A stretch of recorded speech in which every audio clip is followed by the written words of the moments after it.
코로나19 3차 대유행이 우려되는 가운데 코로나 백신 개발과 공급 문제가 모두의 관심사로 떠오르고 있습니다.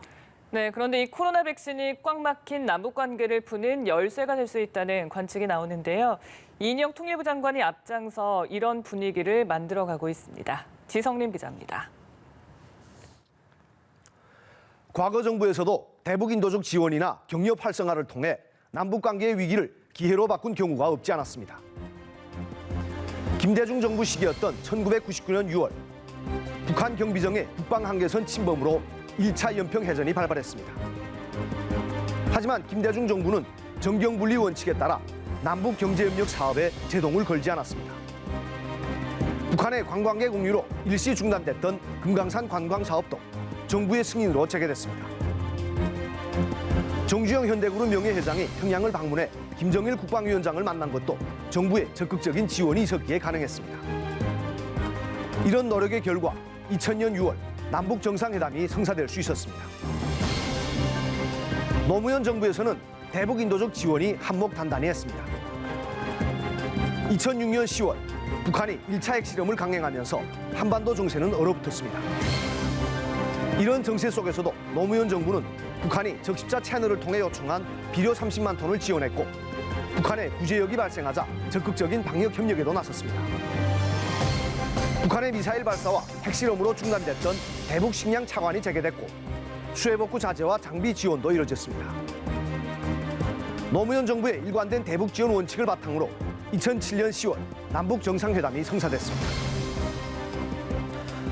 세계적인 코로나19 대유행이라는 보건위기 속에서 문재인 정부는 보건협력을 통해 꽉 막힌 남북관계를 풀어가려는 구상을 갖고 있습니다. 특히 이인영 통일부 장관은 코로나19 치료제와 백신의 등장이 남북관계에서도 판을 바꾸는 이른바 게임 체인저가 될 수 있다는 생각입니다. 한마디로 코로나19 백신이나 치료제 지원을 통해 남북관계의 돌파구를 열겠다는 겁니다. 머지않은 시기에 코로나19의 치료제와 백신이 개발되고 또 보급된다면 서로 나눔과 협력을 통해서 한반도에는 사람과 물자가 오고 갈 수 있는 새로운 여건이 조성될 것입니다. 이 장관이 일각의 비판도 감내하면서 백신 지원 분위기를 계속 띄우는 것은 내년 상반기가 한반도 정세에서 매우 중요한 시기이기 때문입니다.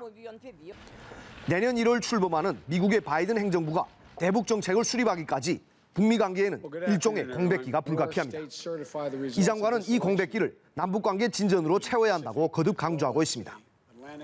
정세 전환기를 남북의 시간으로 만들어 가기를 희망합니다. 새로운 정세 변화의 문이 열리고 있습니다. 이 기회의 공간을 남북의 시간으로 채우고 문제는 북한의 호응입니다.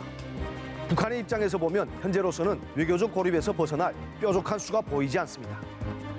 미국의 차기 행정부는 한동안 원칙적인 대북 정책을 고수하며 강경한 기조를 이어갈 가능성이 크고 우방인 중국도 미국과의 힘겨루기 속에서 북한만 편들기도 어려운 상황입니다. 북한이 공식 입장을 내지는 않았지만 왕이 중국 외교부장의 방한과 방일에 내심 불편한 심정일 것으로 보입니다. 이런 배경 속에서 북한이 활로를 찾을 수 있는 가장 쉬운 길은 남쪽에서 내미는 손을 잡는 것입니다. 특히 백신 지원 카드는 북한으로선 거절하기 힘든 제안일 겁니다. 현재는 코로나 방역을 위해 국경을 봉쇄하고 모든 외부 지원을 거부한다는 방침이지만 내년 1월 8차 당대회에서 제시할 새로운 국가경제 발전 5개년 계획을 달성하려면 언젠가는 국경 봉쇄를 풀고 무역을 비롯한 경제 활동을 재개해야 합니다.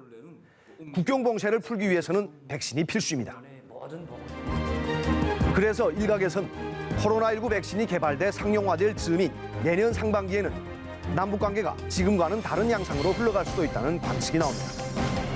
연합뉴스TV 지성림입니다.